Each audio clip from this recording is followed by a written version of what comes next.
Bonjour à toutes et à tous, nous allons traiter le chapitre transformation chimique. Alors, la notion de transformation chimique va être associée à d'autres notions telles que la notion de réaction chimique, l'écriture symbolique d'une réaction chimique, la notion d'espèce spectatrice, la stoichiométrie d'une réaction chimique et la notion de réactif limitant. Et enfin, nous conclurons par l'aspect énergétique des transformations chimiques, l'aspect endothermique et exothermique.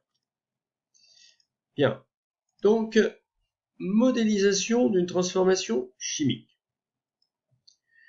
Alors, on va sur un exemple introduire la notion de transformation chimique et de système chimique. Alors, voici une situation où l'on mélange dans un Erlenmeyer un ruban de métal cuivre de couleur rouge immergé partiellement dans une solution concentrée de nitrate d'argent qui est incolore. Le nitrate d'argent, solution de nitrate d'argent, est constituée d'ion Ag plus aqueux, c'est-à-dire en solution dans l'eau, et d'ion NO3- aqueux en solution dans l'eau.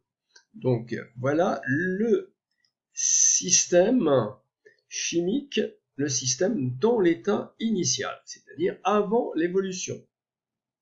Alors il va y avoir évidemment une évolution vers un état final du système, c'est-à-dire lorsqu'il n'y a plus aucune modification visible. Alors regardons un peu, quel va être l'état final? Voici une photographie de l'état final.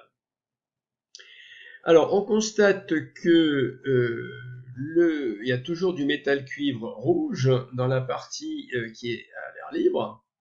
Et puis, dans la partie du cuivre et du tortillon de cuivre immergé, nous observons un dépôt gris. Voilà, un dépôt gris. Et puis, la solution est passée de incolore à bleu. Voilà donc les modifications observées. Commentaire. Le système donc cuivre plus solution de nitrate d'argent a donc évolué d'un état initial à un état final. On l'appelle le système chimique. Et on dit que le système a subi une transformation chimique. Donc, retenons une transformation chimique est le passage d'un système d'un état initial à un état final, c'est-à-dire lorsqu'on n'observe plus de modification. Avec formation de nouvelles espèces chimiques, un tel système est appelé système chimique. Bien, description des états initial et final en termes d'espèces chimiques. On va un peu préciser ce que sont les états initial et final en termes d'espèces chimiques. L'état initial, on le connaît. On connaît les espèces chimiques et on connaît leurs quantités qui ne sont pas précisées dans la situation. L'état final, comment le caractériser? Alors pour l'état final, nous allons identifier à partir des observations expérimentales les espèces nouvelles à l'aide éventuellement de tests chimiques que nous connaissons depuis le début de l'année. Et l'on va déterminer la présence éventuelle dans l'état final d'une espèce présente dans l'état initial. Alors, est-ce que cette espèce présente dans l'état initial donc est en même quantité dans l'état final? Est-ce qu'elle est en quantité inférieure à la quantité initiale, ou bien est-ce qu'elle a totalement disparu, c'est-à-dire est-ce qu'elle est en quantité nulle? Voilà ce que l'on se propose de déterminer. Alors, définissons l'état initial. En l'état initial, voilà la petite photo. Dans l'état initial, nous avons du cuivre à l'état solide. Formule Cu, entre parenthèses, S. Puis, nous avons évidemment de l'eau, puisque nous sommes en présence d'une solution aqueuse, de nitrate d'argent, donc H2O à l'état liquide. C'est le solvant. Puis, nous avons l'ion argent, Ag+, aqueux, et l'ion nitrate, NO3- aqueux. Alors, il y a eu une transformation chimique, c'est-à-dire une évolution vers un état final où tout s'est stabilisé, où il n'y a plus aucune modification. Alors, au point de vue espèce chimique, nous allons essayer de déterminer ce qu'il y a dans l'état final. Alors, dans l'état final, nous avons l'ion cuivre 2. Alors ça, on ne le sait pas trop, on a une couleur bleue qui est apparue. On sait, d'après de vagues souvenirs du collège, que une solution de sulfate de cuivre, enfin d'ion cuivre 2 est bleue, mais nous avons à essayer d'identifier l'ion Cu2+, à l'aide d'un test chimique. Alors, le test chimique consiste à prélever une partie de la solution Cu2+, la placer dans un tube à essai, et verser dans ce tube à essai un petit peu de soude concentrée. Et on obtient effectivement, dans ce cas-là, un précipité bleu, qui est caractéristique de la présence d'ion Cu2+, dans l'état final. Donc, nous avons justifié la présence d'ion Cu2+. Aqueux. Nous avons aussi de l'argent solide. Alors, comment peut-on le savoir? Ici, il y a un dépôt métallique gris. Le dépôt métallique gris, on peut se douter que c'est un métal et que ce métal est nécessairement de l'argent, puisque nous sommes partis d'ion Ag+. Nous allons voir un peu plus tard qu'il y a conservation des éléments chimiques, c'est-à-dire que l'élément chimique argent existait sous forme d'ion Ag+, et puisque là, il a changé d'aspect, on peut se douter que c'est du métal argent. Il y a aussi du cuivre à l'état solide. Oui, on le voit, puisque la partie immergée, qui est plongée dans l'atmosphère, est rouge. Donc oui, ok, mais en quantité moins grande. Alors pour le prouver, ce qu'il faudrait faire, c'est de peser d'abord préalablement le tortillon de cuivre avant de le plonger dans la solution de nitrate d'argent. Puis débarrasser le tortillon de cuivre du dépôt d'argent, de le sécher et de le peser. Et on va constater, en principe, que la masse de cuivre dans l'état final est plus petite. Donc voilà déjà une information sur oui, mais la quantité de cuivre à l'état solide est moins grande. Ensuite, nous avons toujours de l'eau à l'état liquide, puisque là c'est quand même une solution aqueuse toujours, donc il y a toujours le solvant. Et oui, et on suppose, là on va faire une petite hypothèse, que le solvant n'a pas réagi. Puis il y a aussi, alors y a-t-il encore des ions argent Ag+? Pour cela, il nous faut faire un test chimique. Nous connaissons depuis la troisième un test chimique des ions Ag+, en présence d'ions chlorure. Par exemple, si on verse une solution de chlorure de sodium sur un élément de la solution finale. Et dans ce cas-là, on n'observe pas de précipité blanc caractéristique des ions Ag+. Autrement dit, eh bien, dans l'état final, il n'y a plus d'ion Ag+. Donc, on va le barrer. Ça veut dire que l'ion Ag+ a disparu lors de la transformation. Il a été totalement consommé. Et enfin, nous avons aussi encore l'ion NO3-, c'est-à-dire l'ion nitrate aqueux. Alors là, c'est plus compliqué. Le test est difficile à mettre en œuvre et le dosage, c'est-à-dire la mesure de la quantité de NO3- est aussi difficile à mettre en œuvre. Nous admettrons que le test est positif et qu'il y a la même quantité de NO3- que dans l'état initial, ici. Alors, maintenant, eh bien, on va essayer, à partir de cette analyse des états initial et final en termes d'espèces chimiques, nous allons essayer d'identifier les réactifs et les produits dont nous allons donner les définitions et d'en déduire la notion, de cette analyse, la notion d'espèce spectatrice. Donc, au cours d'une transformation chimique, on appellera réactif une espèce chimique du système dont la quantité diminue. D'autre part, on appellera produit une espèce chimique nouvelle présente dans l'état final. Et enfin, une espèce chimique spectatrice est une espèce chimique dont la quantité reste constante.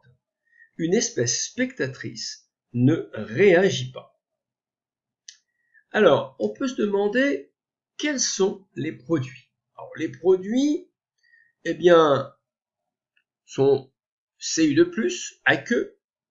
Pourquoi? Parce que Cu2+ aqueux est une espèce chimique nouvelle qui n'existait pas dans l'état initial, et du métal argent à l'état solide qui n'existait pas non plus à l'état initial. L'élément argent existait sous forme d'ion Ag+, et non de métal solide. Donc, les produits sont bien, d'après l'analyse des états initial et final en termes d'espèces chimiques, les produits sont bien Cu2+ aqueux et Ag solide. Alors, d'autre part, quels sont les réactifs? Alors, les réactifs, les voici, c'est le cuivre à l'état solide et l'ion Ag+. Alors, pourquoi? Le cuivre à l'état solide, nous avons vu que sa quantité diminue au cours de la transformation. Donc, ça veut dire que, eh bien, ça correspond bien à la définition d'un réactif. D'autre part, Ag+ aqueux n'existe plus dans l'état final. Ça veut dire que la quantité de Ag+ a diminué jusqu'à son extinction. Donc c'est bien un réactif. Donc, grâce à cette analyse, nous avons donc identifié Cu solide et Ag+ aqueux. Alors, nous avions parlé d'espèces spectatrices, peut-on les identifier? Oui, bien sûr. Quelles sont les espèces spectatrices? Il y a des espèces qui sont présentes dans l'état initial et dans l'état final et qui n'ont pas changé au point de vue quantité. Il s'agit de l'eau, le solvant, il s'agit de l'ion nitrate. Donc autrement dit, les espèces spectatrices sont l'eau, H2O liquide, et l'ion nitrate, NO3- aqueux.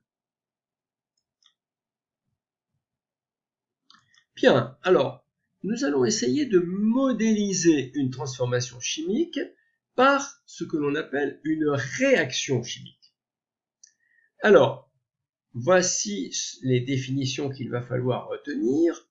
Une transformation chimique est modélisée, c'est-à-dire décrite de façon simplifiée, par une réaction chimique qui est une transformation limitée aux réactifs et aux produits que nous avons identifiés dans l'exemple précédent, et qui traduit l'évolution macroscopique, c'est-à-dire à notre échelle, du système chimique mis en jeu. Alors, l'écriture symbolique d'une réaction chimique, appelée équation de réaction, s'écrit sous la forme, on n'a pas encore précisé complètement ce que ça va être, d'un côté à gauche réactif, une flèche produit. Alors il faudra préciser. Les espèces spectatrices ne figurent pas dans l'équation de la réaction. Alors, nous allons voir que pour écrire de façon symbolique la réaction chimique, il va falloir invoquer et utiliser donc les deux lois de conservation fondamentales de la chimie, qu'on appelle loi de conservation au cours d'une réaction chimique, et que l'on va citer et qu'il faudra apprendre par cœur et savoir appliquer. Une équation de réaction doit satisfaire aux deux lois suivantes. Loi de conservation des éléments chimiques. Alors, qu'est-ce que cela signifie? Ça veut dire que le nombre d'atomes de chaque élément est le même du côté des réactifs et du côté des produits. Côté réactif et côté produit, on trouvera le même nombre d'atomes de chaque élément. Deuxième loi de conservation de la charge électrique. La charge électrique totale des réactifs, c'est-à-dire ici, on compte les charges, est égale à la charge électrique totale des produits. Voilà donc cette loi de conservation qui va nous aider à ce qu'on appellera ajuster l'équation d'une réaction. Alors, on attaque le problème, établir l'équation de réaction associée à une transformation chimique et l'ajuster. On va revenir donc sur l'exemple précédent et on va essayer d'établir l'équation de la réaction qui modélise la transformation étudiée dans l'exemple précédent. Alors, on rappelle qu'on a déterminé, à partir de données expérimentales, les réactifs Cu solide et Ag+, ainsi que les produits Cu2+, et Ag. On peut alors écrire l'équation de la réaction associée à la transformation chimique étudiée. On va l'écrire sous la forme Cu solide plus Ag plus aqueux, une flèche Cu2 plus aqueux plus Ag solide. Alors, que signifient les deux signes plus et que signifie la flèche? La première flèche signifie réagit avec. La première flèche, le signe plus, pardon. La flèche signifie pour donner et le signe plus ici signifie et. Donc si on lit ce qu'on a écrit, on aura le cuivre solide réagit avec l'ion Ag+, aqueux, pour donner Cu2+ aqueux et de l'argent solide. Alors, la question que l'on va se poser, c'est d'ajuster, voilà le terme qu'il faudra retenir et comprendre, l'équation de réaction. Voilà, c'est-à-dire trouver les nombres entiers à placer devant chaque entité, celle-ci, celle-ci, celle-ci et celle-ci, à placer devant chaque entité. Réactifs et aux produits pour satisfaire aux deux lois de conservation précédemment citées. On va essayer de résoudre cette question. Alors, l'étape 1, conservation de la charge électrique. Alors, on se dit, bon, au niveau des éléments chimiques, on a bien un atome de l'élément cuivre à gauche et un atome de l'élément cuivre à droite. Donc, on se dit, c'est ajusté pour les éléments chimiques. Un atome de l'ion argent, un atome de l'élément argent à gauche sous forme d'ion Ag+, et de l'élément argent à droite sous forme d'Ag solide. Donc on se dit, eh bien, on va pas commencer par, c'est inutile, on se dit, c'est inutile de traduire la conservation des éléments chimiques puisqu'elle est vérifiée de facto. Donc, on va essayer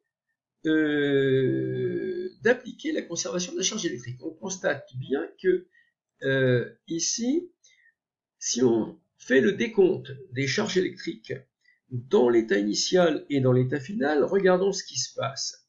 La charge électrique du cuivre est égale à 0 puisque c'est sous forme atomique.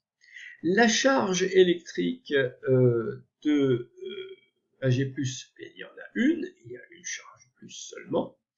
La charge électrique Cu2+, il y a deux charges électriques plus, et ici, au niveau de l'argent, une charge 0. Donc, ça veut dire que finalement, cette équation ne satisfait pas à la conservation de la charge électrique. Il va donc falloir l'ajuster. Alors, ce que l'on va faire, on va placer un 2 devant Ag+, ici, là, à ce niveau-là, pour avoir une charge totale de plus dans le premier membre, et, bien entendu, que dans le deuxième membre, ça soit la même chose. Alors, ajoutons-la, voilà, on ajoute le nombre entier 2, et on voit très bien que dans le membre de gauche, il y a 2 fois une charge de plus, c'est-à-dire 2 charges de plus, et dans le membre de droite, il y a 2 charges de plus portées par l'ion Cu de plus Aq. Étape 2. Alors maintenant, on est obligé de revenir sur la conservation des éléments chimiques, parce que si on a rajouté un 2 devant un G+, ça veut dire que à gauche, dans le membre du côté réactif, on a 2 atomes, enfin deux entités de l'élément argent, et à droite, une seule entité argent. Donc, autrement dit, eh bien, il va falloir réajuster. Donc, ce qui va se passer, c'est qu'on compte les atomes de chaque côté, réactif et produit, 2 Ag donc du côté réactif, 1 Ag du côté produit, nécessité donc de placer un 2 devant l'argent solide. Et effectivement, à cette condition, nous constatons que il y a bien conservation des éléments chimiques. Donc, et également conservation de la charge électrique. Voici donc comment on ajuste une équation très simple en appliquant les 2 lois de conservation. Alors, évidemment, on constate que c'est vrai pour le cuivre, l'équation et les 2 côtés aussi. L'équation est alors ajustée. Alors, les nombres 1 affectant Cu, vous voyez qu'ici, il n'y a pas de 1, mais c'est sous-entendu, ça veut dire qu'il y a un Cu solide. Les nombres 1 affectant Cu et les nombres 2 affectant Ag, donc à droite comme à gauche, sont appelés nombres stoichiométriques. C'est à retenir. Autres exemples de réactions. Alors, pour ajuster, donc résumons, pour ajuster une équation de réaction, on doit placer devant les formules des réactifs et des produits des coefficients multiplicatifs entiers appelés nombres stoichiométriques, de façon à ce que le nombre d'atomes de chaque élément chimique soit le même côté réactif et côté produit. On a alors appliqué la loi de conservation des éléments chimiques. Et d'autre part, que la charge électrique totale des réactifs et des produits soit la même de chaque côté. Donc autrement dit, là on appliquera alors la loi de conservation de la charge électrique. D'autre part, on signale que lorsque le nombre stoichiométrique est égal à 1, il n'est pas indiqué. Alors là, je vous demande de suivre dans le commentaire vidéo, basé sur l'essentiel du chapitre, des exemples d'ajustement de quelques équations de réaction. Et je vous donne par la même occasion un lien conseillé sur le site d'australo.net pour aller vous entraîner à ajuster des équations de réaction. Apprenons à travers quelques exemples à ajuster des équations de réaction chimique. Pour cela, rappelons qu'il faut trouver des nombres entiers à placer devant chaque entité réactif et produit pour satisfaire aux 2 lois fondamentales de la chimie, à savoir donc, loi de conservation des éléments chimiques, c'est-à-dire que chaque élément, le nombre d'atomes de chaque élément chimique est le même du côté des réactifs et du côté des produits. Ensuite, on doit satisfaire à la loi de conservation de la charge électrique, à savoir que la charge électrique totale des réactifs doit être égale à la charge électrique totale des produits. Alors, envisageons le cas de cette équation que vous voyez écrite ici. Alors, le problème est donc d'ajuster l'équation de la réaction qui modélise la transformation mise en jeu lorsque l'on met du métal aluminium de formule Al dans l'acide chlorhydrique de formule H+, plus Cl-. Alors, l'équation non ajustée de la réaction qui modélise la transformation s'écrit donc ici initialement 1Al plus 1H+, donne 1Al3+, plus 1H2. En fait, le 1, en général, on ne le fait pas apparaître. Alors, regardons un petit peu cette équation. Essayons de regarder, d'un côté, on a 1H+, de l'autre côté, on a H2. Ce qui signifie que l'on doit appliquer, on doit ajuster de façon à ce que il y ait 2 hydrogènes de chaque côté, 2 éléments hydrogènes. Donc, autrement dit, on va placer on va augmenter, on va placer le nombre stoichiométrique 2 devant H+. Alors, à ce niveau-là, eh bien, on voit que les charges électriques ne sont pas ajustées. C'est-à-dire qu'on a on a 2 charges plus à gauche, 0 pour Al, donc 2 charges plus à gauche et 3 charges plus à droite. 0 pour H2. Pour ajuster les charges électriques, eh bien, il va falloir multiplier par 3 ce 2H+, et par 2 ce Al3+, à droite, pour avoir 6 charges plus des deux côtés. C'est ce que l'on va faire. En multipliant par 3, eh bien, on va avoir 6H+, et en multipliant par 2 Al3+, on va avoir ici 2 Al3+. Ce faisant, on a déséquilibré les H, c'est-à-dire que, eh bien, il faut que l'on réajuste les hydrogènes en appliquant à nouveau la loi de conservation des éléments chimiques. Comme on a 6H+ à gauche du côté des réactifs, on va multiplier par 3, on va placer un nombre stoichiométrique 3 en face à côté de H2. Donc 3H2. Voilà donc l'ajustement pour l'élément hydrogène. Il faut achever l'ajustement en satisfaisant à la loi de conservation des éléments chimiques pour l'aluminium. On voit très bien que 2Al3+ à droite, il faudra donc 2Al à gauche. Et voilà, donc l'équation finale, c'est 2Al plus 6H+, donne 2Al3+, plus 3H2.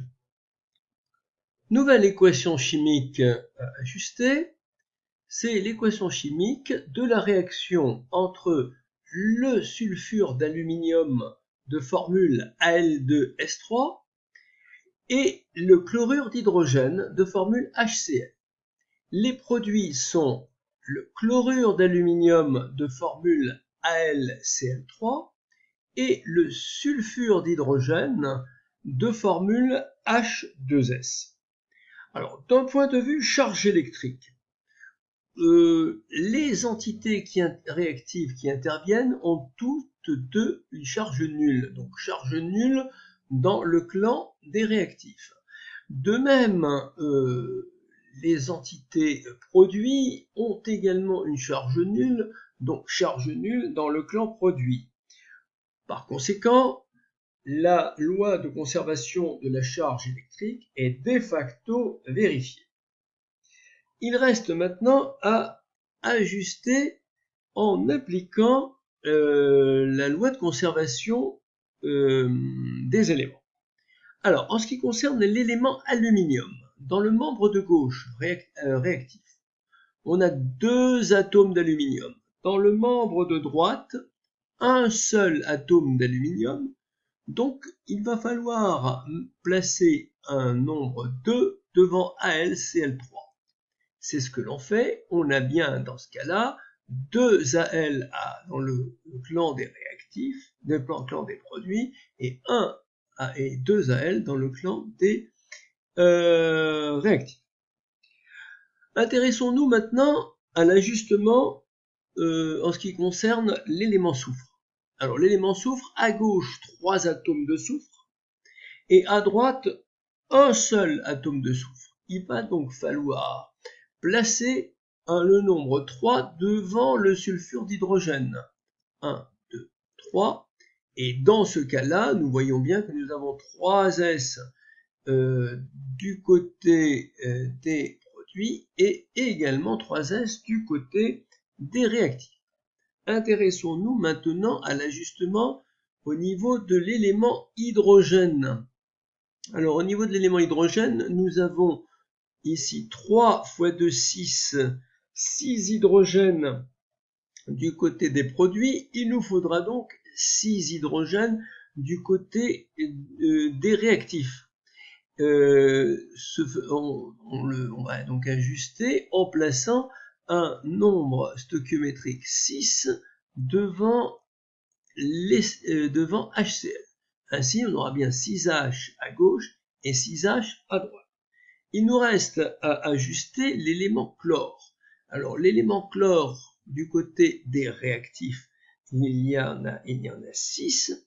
Et du côté des produits, il y en a 2 fois 3, c'est-à-dire 6. Autrement dit, eh bien, on a par la même occasion ajusté l'équation pour l'élément chlore. Au final, eh bien, cette équation est complètement ajustée. Et on aura donc Al2S3 plus 6HCl donne 2AlCl3 plus 3H2S. Autre équation, l'équation de la réaction entre l'oxyde magnétique de fer de formule Fe3O4 et le monoxyde de carbone de formule CO, qui va donner du fer à l'état solide, Fe, et du dioxyde de carbone.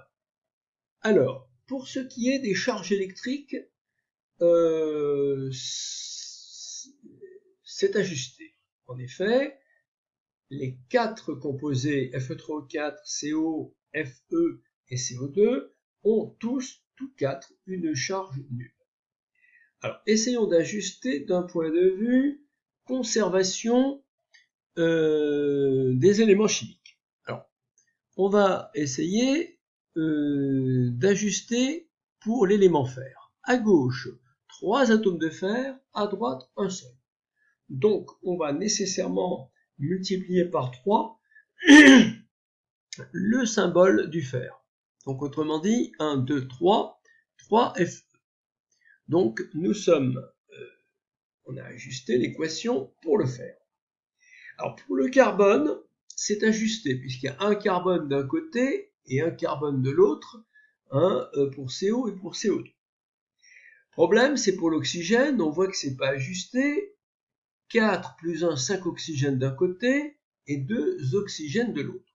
Donc, pour ajuster l'oxygène, il va falloir trouver le nombre stoichiométrique à placer devant CO et CO2, ce sera le même, parce que dans CO, il y a un seul atome de carbone et dans CO2 aussi, et il va falloir trouver donc le nombre stoichiométrique que l'on va placer pour que l'on ait autant d'atomes d'oxygène d'un côté que de l'autre. Alors pour cela, on va aller un peu à tâtons. On va essayer d'abord de multiplier par 2 CO et de multiplier par 2 CO2 et de compter, on va compter les atomes d'oxygène pour cette situation-là de chaque côté, dans les deux membres. Alors on aura ici 4 plus 2 fois 1, ça fait 6 oxygènes à gauche, et 2 fois 2, 4, 4 oxygènes à droite. Donc ça ne convient pas. Alors on va essayer de multiplier CO et CO2 par 3. On y va ici, multiplier par 3, et on va recompter les oxygènes dans chaque membre. Donc on va avoir à gauche 4 plus 3 fois 1, ça fait 7 oxygènes, et de ce côté-là, 3 fois 2, 6, il y a un X, ça ne marche pas. On va maintenant monter un peu plus haut, on va multiplier par 4 le monoxyde de carbone et le dioxyde de carbone. Et on va recompter les oxygènes. Alors les oxygènes, on a 4 oxygènes ici, plus 4 fois 1. 4 plus 4 fois 1, ça fait 8 atomes d'oxygène à gauche. Et 4 fois 2, 8 atomes d'oxygène à droite. Donc c'est ajusté pour l'oxygène. Et de facto pour le carbone, puisqu'on aura 4 atomes de carbone à gauche et 4 atomes de carbone à droite. Autrement dit, cette équation s'écrira Fe3O4 plus 4CO donne 3Fe plus 4CO2. Alors, soit l'équation FeS2, qui est un sulfure de fer, plus du dioxygène O2, donne Fe2O3, qui est un oxyde de fer, plus SO2. D'un point de vue charge électrique, c'est ajusté, puisque les 4 composés réactifs et produits sont tous de charge nulle. Non, passons à la conservation des éléments chimiques. Alors, on va regarder au niveau de l'élément fer, un atome de fer à gauche et 2 atomes de fer à droite. Autrement dit, on multipliera par 2 FeS2 pour avoir 2 atomes de fer à gauche et à droite. Ensuite, d'un point de vue élément soufre. D'un point de vue élément soufre, on a 2 fois 2, 4S au niveau des réactifs et 1S au niveau des produits. Donc, on va multiplier par 4 SO2 et on aura ajusté l'élément soufre. Par contre, d'un point de vue oxygène, c'est pas ajusté du tout. Alors, on va compter les oxygènes à droite. On va en avoir 3. 1 fois 3 plus 4 fois 2, c'est-à-dire 3 plus 8 égale 11 oxygènes à droite. Il faudra qu'on ait 11 oxygènes à gauche. Alors 11, malheureusement, il faudrait multiplier par 11,5 pour en avoir 11. On va tout de même en mettre 11, c'est-à-dire on va mettre 11 oxygènes, allons-y, hein, mais 11 oxygènes, voilà. Mais ceci dit, puisqu'il y avait 11,5 et qu'on a tout multiplié par 2, on sera obligé de multiplier par 2 tous les autres coefficients. Donc on va en avoir 4 FeS2 à gauche, 2 Fe2O3 à droite et 8 SO2 à droite. Donc autrement dit, si nous recomptons les atomes d'oxygène, de fer, d'abord 4 fer, 2 fois 2, 4 à droite, 4 fer à gauche et 4 fer à droite. Pour le soufre, 4 fois 2, 8 atomes de soufre à gauche, 8 atomes de soufre à droite. Et pour les oxygènes, 22 atomes d'oxygène à gauche et 2 fois 3, 6, plus 8 fois 2, 16, c'est-à-dire 22 atomes d'oxygène à droite. Donc l'équation est bien ajustée. Et l'on aura alors 4 FeS2 plus 11 O2 donne 2 Fe2O3 plus 8 SO2, évidemment avec des nombres stoichiométriques à coucher dehors.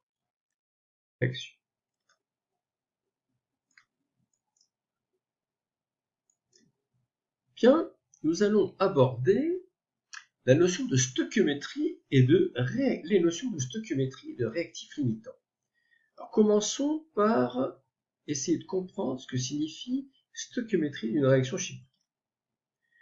Nous allons partir sur un exemple, celui de la combustion complète de l'éthanol dans l'air. Alors, une combustion complète dans le dioxygène, parce que dans l'air, il y a l'oxygène, c'est ça le comburant, est une transformation chimique pour laquelle les espèces chimiques formées sont le dioxyde de carbone CO2 et l'eau H2O. Alors, formulons un petit peu cet exemple. La combustion complète de l'éthanol gazeux de formule C2H6O et C2H6O dans l'air est une transformation chimique modélisée par l'équation que l'on a écrite ici. Alors, il est recommandé de s'entraîner à l'ajuster et de vérifier qu'elle est correctement ajustée. On la lit, on va vérifier que l'ajustement est correct. C2H6O gazeux plus 3O2 gazeux donne 2 CO2 gazeux plus 3 H2O liquide. Alors, la conservation de la charge électrique est automatiquement vérifiée puisque ici nous avons des molécules et qu'une molécule étant formée d'atomes tous électriquement neutres, toute molécule est donc électriquement neutre. Donc autrement dit, la charge est nulle côté réactif et côté produit. Donc pour la charge électrique, ça colle. Pour les atomes, la conservation des éléments chimiques. 2 atomes de carbone à gauche, 2 fois CO2, donc 2 atomes de carbone à droite. Alors, pour l'hydrogène, 6 atomes d'hydrogène côté réactif et 3 fois 2 égale à 6 atomes d'hydrogène côté produit. Pour l'élément oxygène, alors 1 atome d'oxygène plus 3 fois 2, 6, c'est-à-dire en tout 7 atomes d'oxygène côté réactif, et 2 fois 2, 4, plus 3 fois 1, 3, c'est-à-dire 7 atomes d'oxygène côté produit. Donc, on a bien la conservation des éléments chimiques vérifiée. Cette équation est donc ajustée. Alors, on se pose la question suivante. Dans quelle proportion, en quantité de matière, c'est-à-dire en mol, les réactifs réagissent et les produits se forment? On raisonnera sur les nombres stoichiométriques de l'équation. Le nombre stoichiométrique, ici, c'est 1 pour C2H6O, 3 pour le dioxygène, 2 pour CO2 et 3 pour H2O. On rappelle, vieux souvenir, que Na égale 6,0210 puissance 23 entités représente une quantité de matière de 1 mol. Voilà le petit rappel qu'on va utiliser. Alors, on réécrit l'équation et on va essayer de se demander ce que signifient les nombres stoichiométriques qui sont devant chaque entité. Alors, au point de vue entité, qu'est-ce que cela veut dire? Cela veut dire qu'une entité C2H6O réagit avec 3 entités O2 pour donner 2 entités CO2 et 3 entités H2O. Alors, ce qu'on va faire, on va multiplier on va, au lieu de prendre une entité de C2H6O, on va multiplier par Na le nombre d'entités que l'on prend. C'est-à-dire qu'on va prendre une mol. On va écrire Na fois 1 entité.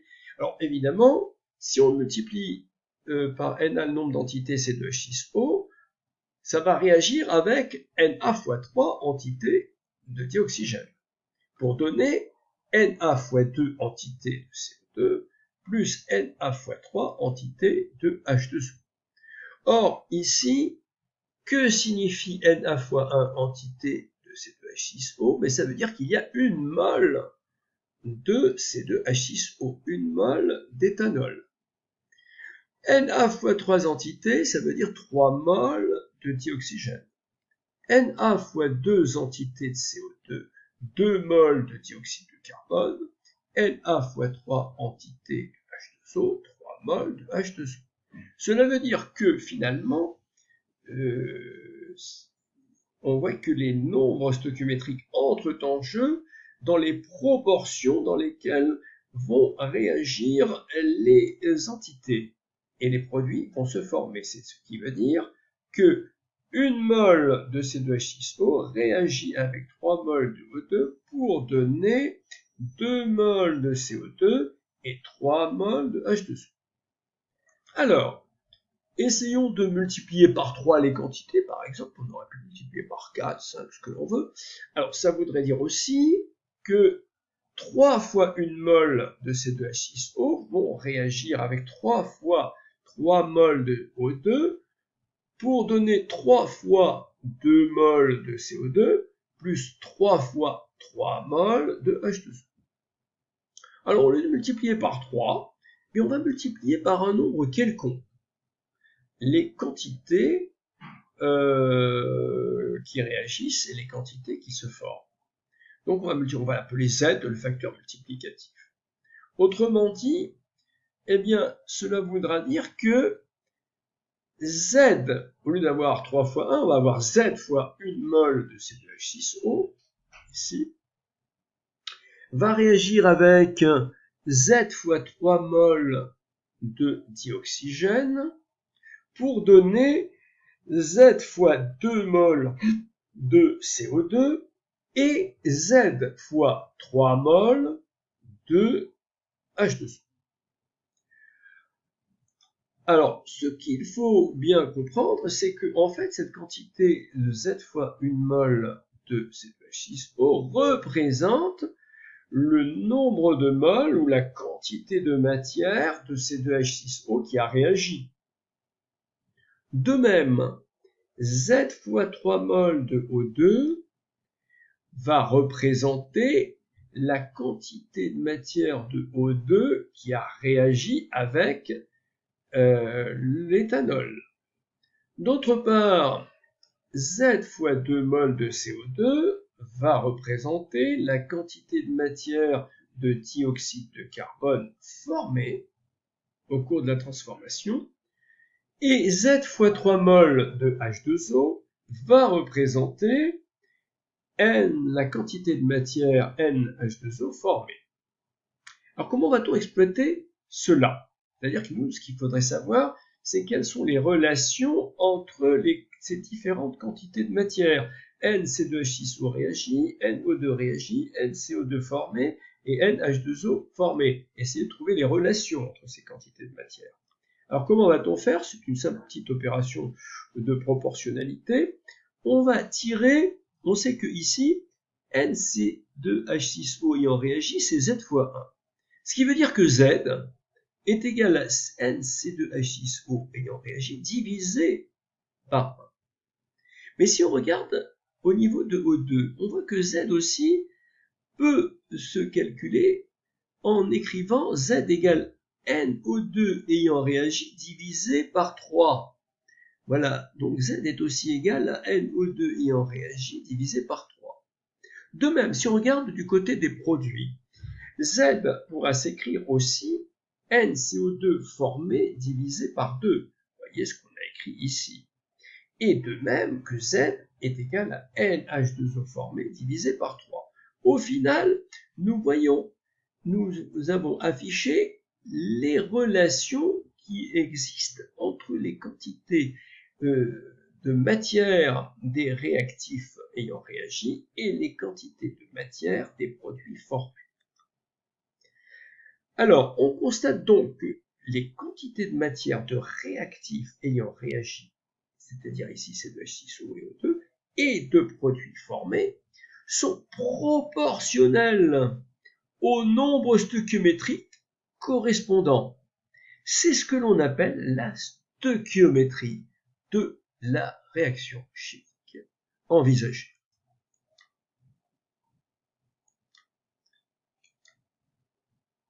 Bien, pour résumer, de façon générale, soit une transformation chimique modélisée par une réaction chimique d'équations ajustées du type petit a grand A plus petit b grand B donne petit c grand C plus petit d grand D. Alors, petit a, petit b, petit c, petit d sont les nombres stoichiométriques de l'équation chimique. L'équation d'une transformation traduit un bilan macroscopique de quantité de matière, mettant en jeu différentes quantités de matière, petit n, de réactifs et de produits, exprimées en mol, et ces quantités de matière vont satisfaire aux relations de proportionnalité Na ayant réagi divisé par petit a égale Nb ayant réagi divisé par petit b égale Nc s'étant formé divisé par petit c égale Nd formé divisé par petit d. Ces relations expriment la stoichiométrie, terme à retenir et dont il faut connaître la signification, donc la stoichiométrie de la réaction, c'est-à-dire le fait que les quantités de matière, de réactifs ayant réagi ici, et de produits formés sont proportionnelles au nombre stoichiométrique. Vous voyez petit a, petit b, petit c, petit d correspondant. On dit que les réactifs réagissent dans les proportions stoichiométriques. Alors, un exemple d'application, un exemple numérique d'application de la stoichiométrie d'une réaction chimique. Alors, la petite question est la suivante. On réalise la combustion complète de N1 égale 5,0 10-2 mol d'éthanol C2H6O, voilà, dans l'air, c'est-à-dire dans le dioxygène, d'accord, modélisé par l'équation chimique ajustée, C2H6O gazeux plus 3O2 gazeux donne 2 CO2 gazeux plus 3 H2O liquide. Calculer la quantité de matière N2 de dioxygène nécessaire à cette combustion. On connaît N1. Alors, la réponse, une réponse. La quantité N2 que l'on cherche, en dioxygène nécessaire, et la quantité de matière de O2 qui a réagi avec la quantité de matière N1 égale 5,0 10-2 mol d'éthanol. D'après la stoichiométrie de la réaction, on va appliquer un petit peu ces relations de stoichiométrie à l'exemple que nous avons là. On a NC2H6O ayant réagi, c'est-à-dire Na ayant réagi, divisé par 1. 1, c'est le nombre stoichiométrique affecté à C2H6O, égale NO2 ayant réagi ici, ou NP ayant réagi, vous voyez, divisé par 3. On va en déduire l'inconnu du problème, c'est-à-dire NO2 ayant réagi que l'on a appelé N2. Donc, on va en déduire que, finalement, en remplaçant NC2H6O par N1, on avait baptisé N1, divisé par 1, égale N2 divisé par 3. On va en déduire donc N2. N2 égale 3 fois N1, égale 3 fois 5,0 10 puissance moins 2, égale 0,15 vol. Voilà un exemple numérique. Alors, nous allons maintenant donner la définition d'un réactif limitant. C'est une notion essentielle pour décrire une réaction chimique. Alors, on va retourner sur l'exemple du paragraphe 1. Premier exemple de la leçon. C'était, on le rappelle, le cas d'une transformation mettant en jeu un système initialement constitué de Cu solide, vous vous souvenez le tortillon de cuivre rouge, et d'une solution aqueuse de nitrate d'argent Ag plus aqueux plus NO3- aqueux. On avait établi l'équation de la réaction modélisant la transformation mise en jeu, après avoir analysé les conditions expérimentales. On avait établi que Cu solide plus 2Ag plus aqueux donne Cu2 plus aqueux plus 2Ag solide. On rappelle un petit peu les états initial et final que nous avions établis d'un point de vue entité chimique présente. Alors, dans l'état initial, on avait comme réactif le métal cuivre, Cu solide, il est là, et l'ion argent, Ag+. Et puis, évidemment, des espèces spectatrices, H2O et nitrate. Dans l'état final, on a du métal cuivre, toujours, mais en quantité moins grande, pas d'ion Ag+, aqueux, des ions Cu2+, aqueux qui sont des produits formés, d'accord, et métal argent Ag solide. Puis de l'eau, toujours, et des nitrates qui sont les espèces spectatrices qui n'apparaissent pas, on le sait, dans l'équation de la réaction. Alors, on peut se demander quelle va être l'évolution des réactifs. Alors, on sait que Cu solide, l'un des réactifs ici, est partiellement consommé, c'est-à-dire qu'il en reste dans l'état final. On dira que Cu solide est un réactif en excès. Il n'a pas été totalement consommé, il en reste. On dit qu'il est en excès. D'autre part, Ag+, et Ag+, dans l'état final, il n'y en a plus dans l'état initial, pardon, il n'y en a plus dans l'état final. Donc, Ag+ est totalement consommé. Il n'en reste plus dans l'état final, c'est-à-dire lorsque la transformation va s'arrêter.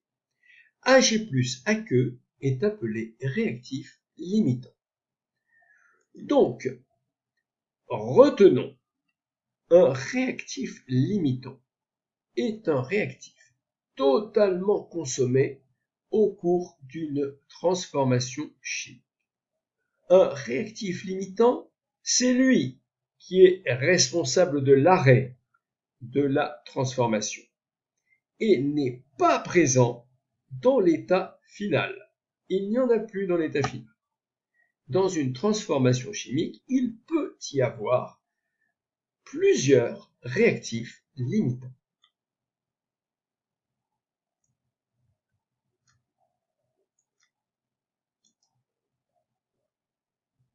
Alors, quelles sont les conditions sur les quantités de matière pour qu'un réactif soit limitant? Alors, on pose un petit problème. On veut réaliser la combustion complète de C2H6O dans l'air, en cet exemple, modélisé par l'équation chimique ajustée C2H6O gazeux plus 3O2 gazeux tonnes de CO2 gazeux plus 3H2O liquide. On réalise un mélange initial de réactifs. Alors, on va prendre N initial C2H6O égale 5,010 moins 2 mol, et N initial O2, on en prend un peu plus, 9,010 moins 2 mol. Voilà, O2. Question 1. Déterminer le réactif limitant, c'est-à-dire le réactif qui va être totalement consommé, et le réactif en excès, c'est-à-dire le réactif qui va nous rester un peu sur les pieds. Question 2. Comparer les rapports dans l'état initial défini comme suit. N initial de C2H6O divisé par 1, la quantité initiale de C2H6O divisé par le nombre stoichiométrique affecté à C2H6O, et N initial O2 ici divisé par 3. Commenter. Alors, on va essayer de répondre à la question 1. Alors, on va essayer d'expliquer un petit peu l'hypothèse que l'on a formulée. Là, ici, nous avons mis en présence une quantité de O2 plus grande que la quantité de C2H6. Alors, on peut se dire que comme il y a moins de C2H6O, peut-être que de O2, peut-être que C2H6O va être totalement consommé. Ce n'est qu'une hypothèse. Et on va la faire, cette hypothèse, et on va voir si elle est juste ou fausse. Donc on va écrire C2H6O, hypothèse, et le réactif limitant. Alors, à partir de cette hypothèse, on va développer un petit calcul. On dit donc que puisque C2H6O est le réactif limitant, ça veut dire que N initial C2H6O égale 5,010 moins 2 mol est totalement consommé. On va se demander, à ce moment-là, on va l'appeler N1, on va donc se demander quelle va être alors la quantité de matière N2 qu'il va falloir utiliser, de O2, donc, pour consommer totalement N1. Alors, on va faire intervenir dans le raisonnement la stoichiométrie de la réaction. Et donc, comme on a 5,010 moins 2 mol ici, pour consommer totalement 5,010 moins 2 mol, eh bien, on va être obligé de prendre 3 fois plus de mol de dioxygène, d'accord, d'après la stoichiométrie. Donc, autrement dit, la quantité N2 nécessaire doit être 3 fois plus grande que la quantité N1.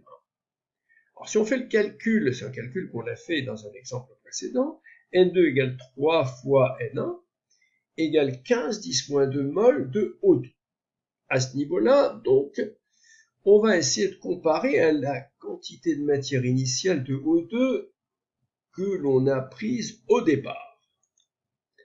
Et l'on constate que N2, ici, dont on aurait besoin pour consommer le réactif C2H6O, est supérieur à NO2 égale 9,010-2 mol, qui est ici. Ça veut dire qu'il n'y a donc pas assez de O2 pour consommer N. Alors qu'est-ce qu'on va faire?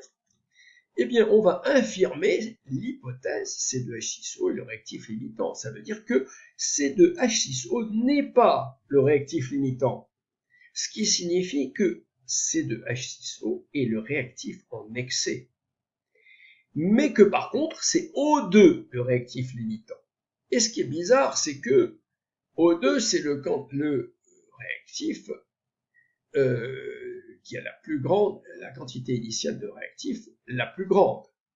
Donc, à ce niveau du raisonnement, on va déconstruire une idée fausse. Ça ne veut pas dire que parce qu'on a pris plus de O2 que de C2H6O, ça ne veut pas dire que O2 est en excès. Donc, il faut déconstruire cette fausse idée. Ici, on a la quantité initiale de C2H6O est inférieure à la quantité initiale de O2 et pourtant C2H6O est en excès. Donc, répondons à la question 2.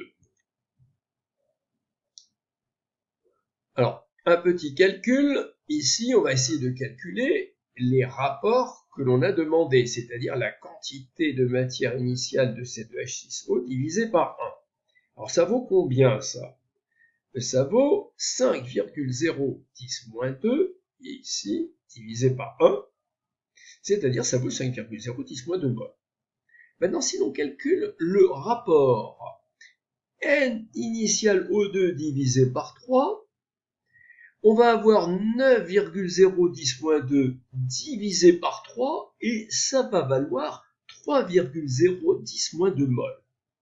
Si on compare ces deux rapports, on va avoir donc N initial O2 divisé par 3 est inférieur à N initial C2H6O divisé par 1.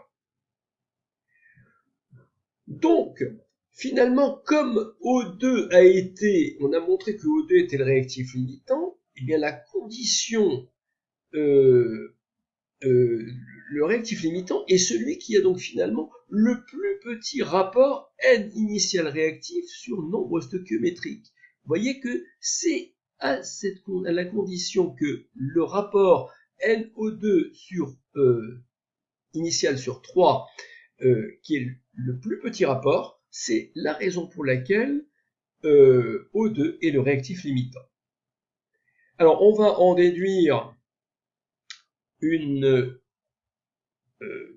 généralité sur les réactions chimiques d'une façon générale dans une transformation chimique modélisée par une équation ajustée du type petit a grand A plus petit b grand B donne petit c grand C plus petit d grand T, un réactif limitant est celui qui est tel que le rapport N réactif limitant initial sur le nombre stoichiométrique est le plus petit.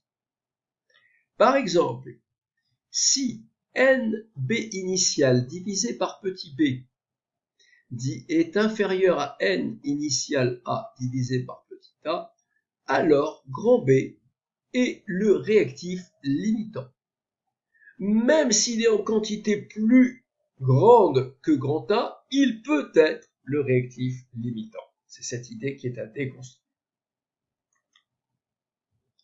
Cas particulier, mélange stoichiométrique.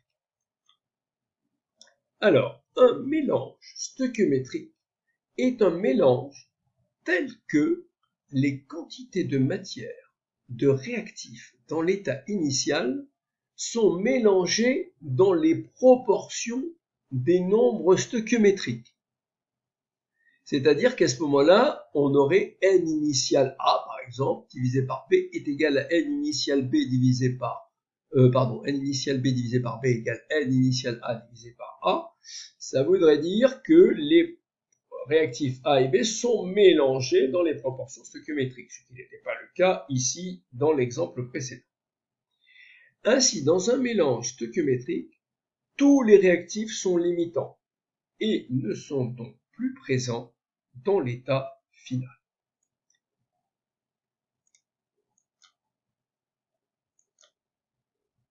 Alors, nous allons conclure sur l'aspect énergétique des transformations chimiques et envisager deux cas, les transformations chimiques endothermiques et les transformations chimiques exothermiques. Alors, certaines transformations chimiques s'accompagnent d'échanges d'énergie avec le milieu extérieur. On va envisager donc les deux cas. Premier cas, transformation chimique endothermique. Et on va donner l'exemple de la photosynthèse. Alors, c'est un petit rappel, vous avez dû voir ça en SVT. La photosynthèse, c'est le processus par lequel les plantes vertes synthétisent la matière organique, telle que la chlorophylle, par exemple, grâce à l'énergie lumineuse qu'elles absorbent en provenance du soleil. Alors, il y a le soleil ici, il y a la plante verte, et de l'eau qui arrive par la tige, l'eau provenant du sol. Donc, la plante, qu'est-ce qu'elle fait? Elle assimile le gaz carbonique présent dans l'atmosphère, et en présence de l'eau provenant du sol, eh bien, il y a une réaction chimique qui se passe entre CO2 et le H2O qu'il y a dans la plante pour, si vous voulez, rejeter. Donc la plante va former la chlorophylle, et dans la chlorophylle, il y a du glucose, C6, ce sont des hydrates de carbone, C6H12O6, et la plante va rejeter du dioxygène. Cette transformation est une transformation qui absorbe de l'énergie, cette transformation chimique. On dit que c'est une transformation endothermique. Et l'équation de la chimique de la transformation de photosynthèse peut s'écrire 6CO2 gazeux plus 6H2O liquide donne C6H12O6 aqueux plus 6O2 aqueux. Vérifions au passage que elle est bien ajustée. Donc, tous les réactifs et produits étant moléculaires, il y a conservation de la charge électrique, puisque toutes les charges sont. Alors, regardons pour la conservation des éléments chimiques. 6CO2, ça veut dire qu'il y a 6 atomes de carbone à gauche, et C6H12O6, il y a 6 atomes de carbone à droite. Donc, OK pour grand C. Pour les atomes d'oxygène, 6 molécules de O2, de CO2. Ça veut dire qu'il y a 6 fois 2, 12 atomes d'oxygène. Et pour 6 molécules d'eau, il y a également 6 atomes d'oxygène. Donc en tout, dans le premier membre, nous aurons 12 atomes d'oxygène. Si nous regardons, 12 et 6, 18. Si nous regardons dans le deuxième membre, nous aurons 6 atomes d'oxygène dans C6H12O6 et 6 fois 2, 12 atomes d'oxygène pour le dioxygène. Donc, ce qui signifie qu'on aura 18 atomes d'oxygène également dans le deuxième. Voilà. Donc, nous avons vérifié l'ajustement de la réaction. Nous devons retenir que une transformation chimique est endothermique si le système chimique absorbe de l'énergie venant du milieu extérieur, dont la température évidemment diminue. Donc, cas d'une transformation chimique exothermique. Alors, le cas classique, c'est la combustion complète du charbon. La combustion complète du charbon dans l'air libère de l'énergie thermique qui peut servir par exemple à la cuisson des aliments. C'est une transformation chimique exothermique qui peut être modélisée par la réaction d'équation C solide plus O2 gazeux donne CO2 gazeux. Elle est déjà ajustée tant au point de vue conservation des éléments qu'au point de vue charge électrique. Nous devons donc retenir qu'une transformation chimique est exothermique si le système libère de l'énergie vers le milieu extérieur, dont la température, évidemment, augmente. Nous avons terminé cette leçon. Je vous remercie.